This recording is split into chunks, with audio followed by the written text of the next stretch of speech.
नमस्कार, आप देख रहे हैं जनवार्ता न्यूज और इस वक्त हमारे साथ है पूर्व प्रदेश अध्यक्ष शिक्षा प्रकोष्ठ राष्ट्रीय लोक मोर्चा के अरविंद कुमार जी। अरविंद कुमार जी, बहुत बहुत धन्यवाद आपका जनवार्ता न्यूज में। आपको भी बहुत बहुत धन्यवाद और आपके दर्शक को भी बहुत बहुत धन्यवाद। चुनावी माहौल गर्म है, तरह तरह के वादे किया जा रहा है। कहीं पे प्रशांत किशोर जी अपनी 5 वादे लेके आ रहे हैं, तो मुख्यमंत्री जी प्रगति यात्रा पे लोगों को सौगात दे रहे हैं। वही तेजस्वी जी भी अपने वादे का पिटारा खोल रहे हैं, क्या कहेंगे इसको लेके? देखिए, यहाँ तो कहीं कोई लड़ाई नहीं। एनडीए के समक्ष जो एनडीए का समीकरण है और एनडीए की जो कार्य पद्धति है, जनता के लिए जो नीतीश कुमार जी ने काम किया है, महिलाओं के लिए जो काम किया है, बच्चियों के लिए जो काम किया है, उसके एवज में पूरा बिहार जो है एनडीए में हो गया है।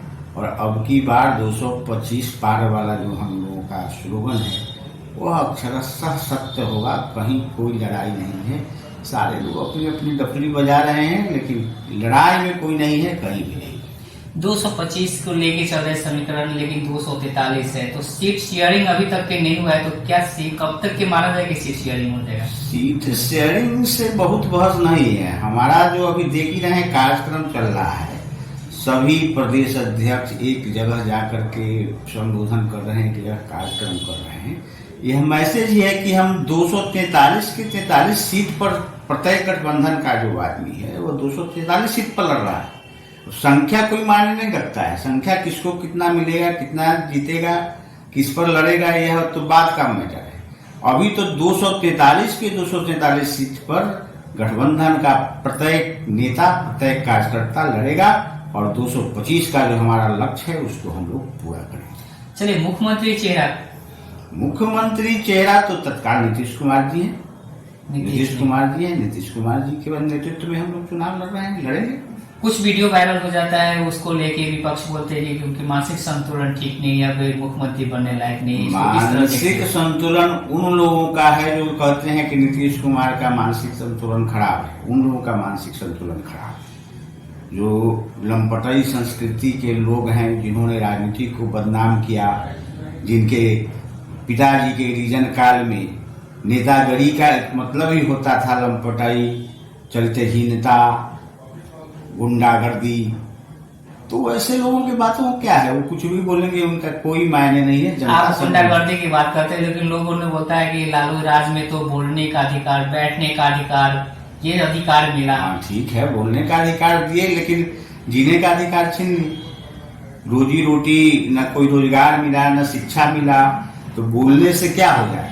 बोलता आदमी जब शिक्षित होता है तो अपने आप बोलने लगता है। रोजगार की बात कर रहे हैं तो रोजगार के लेके भी बोलते हैं कि नीतीश कुमार नौकरी नहीं दे रहे थे। मैंने 17 महीने में जो काम किए नीतीश 17 साल में नहीं किए। अब देखिए, अब 9वीं फेल लोग हैं, इनको अब क्या कहा जाए?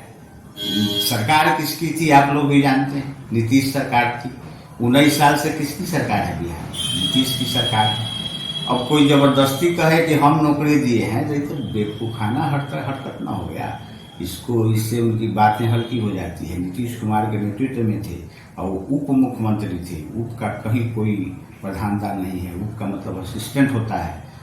तो हम कलेक्टर काम करेगा सो होगा कि चपरासी काम करेगा सो होगा? चपरासी थे नीतीश कुमार के अति में मंत्री में, मुख्यमंत्री तो काल में चपरासी करे हो तो बोल रहे कि मेरे सहयोगी थे, मेरे सत्ते के मेरे सहारे चल रहे थे। सहयोगी तो थे, सहयोगी थे, इसका मतलब क्या है? सहयोगी का मतलब ही ना असिस्टेंट हो ही ना, पढ़े के असिस्टेंट थे। असिस्टेंट थे तो काम जो करेगा उसका ना नाम होगा। इनका कौन चीज था, उसमें क्या योगदान था इनका?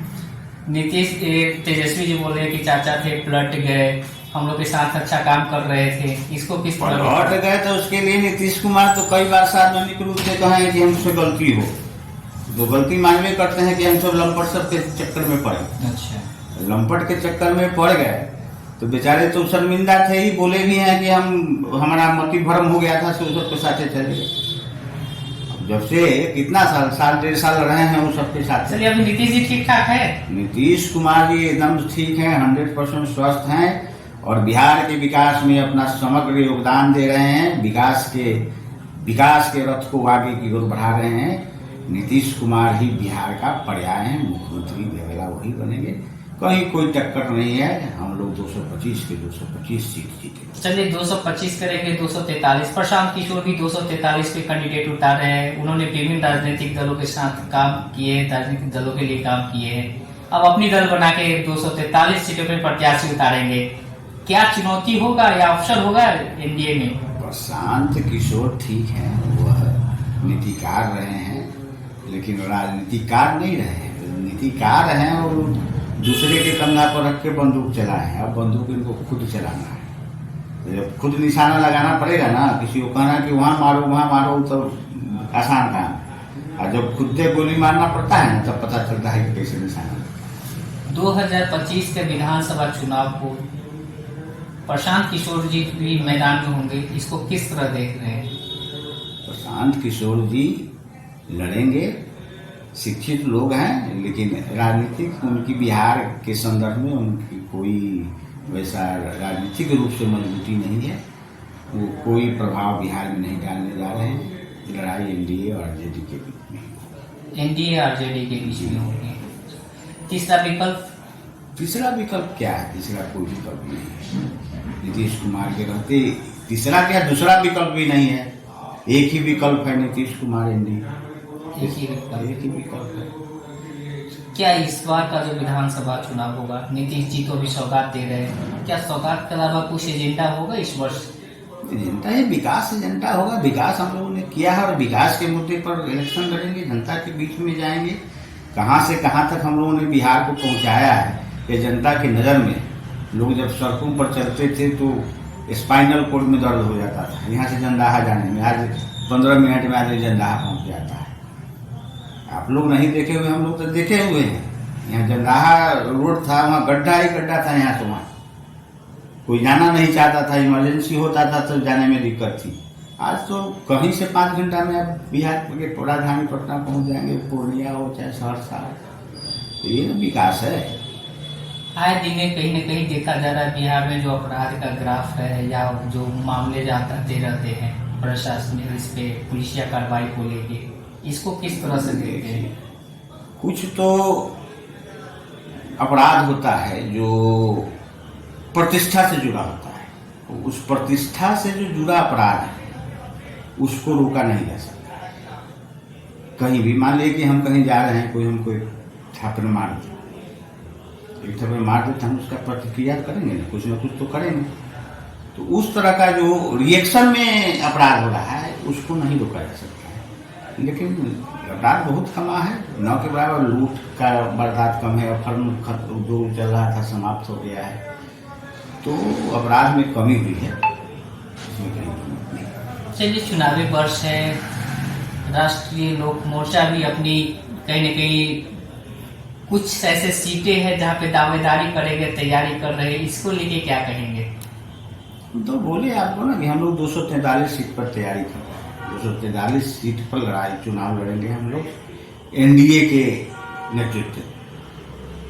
सीट की संख्या कोई मायने नहीं करती है। हम लोग तो 243 के मान जाएंगे, हम लोग 243 पर लड़ रहे हैं। इसमें सीट क्या है, सीट की संख्या। एक चलते चलते सवाल, लालू जी का दावा है, आपने सुना भी होगा कि मुख्यमंत्री तेजस्वी यादव बनेंगे, इसको लेकर क्या कहेंगे? मुख्यमंत्री उनका तो वही ढंग ही है बोलने का, वैसे नहीं बोले हैं। कुछ दूसरे तो ऐसे बोले कि कोई माई का लाल नहीं रोक सकता है तेजस्वी को मुख्यमंत्री बनते हुए। इस तरह की भाषा का उन्होंने इस्तेमाल किया है। तो ये तो उनकी राजनीतिक भाषा है, लंपटई की भाषा। उसी भाषा के आधार पर, और वैसे लोग ही उनके समर्थक हैं। जहाँ भी जाइएगा तो जो भी उस संस्कृति के पोषक हैं वो लोग लालू जी के समर्थक हैं। और लालू जी के कारण ही किसी अच्छे व्यक्ति, जो शिक्षित व्यक्ति है, उसको यह कहने में शर्म आता था कि हम राजनीति करते हैं। क्योंकि राजनीति और राजनीतिक लोग का मतलब ही होता था कि लंपट है, गुंडागर्दी है, गुंडा है, चरित्रहीन है, वैसे लोग ही राजनीति में आते हैं। यानी कि उन्होंने राजनीति की परिभाषा ही बदल दी। अब तो अभी के संदर्भ में हमारे राष्ट्रीय अध्यक्ष उपेंद्र कुशवाहा जी हैं, पढ़े लिखे लोग हैं। प्रशांत किशोर जी भी राजनीति में आए हैं, वो भी पढ़े लिखे लोग हैं। चंद्रमोहन राय थे, वो भी पढ़े लिखे लोग थे। रूढ़ी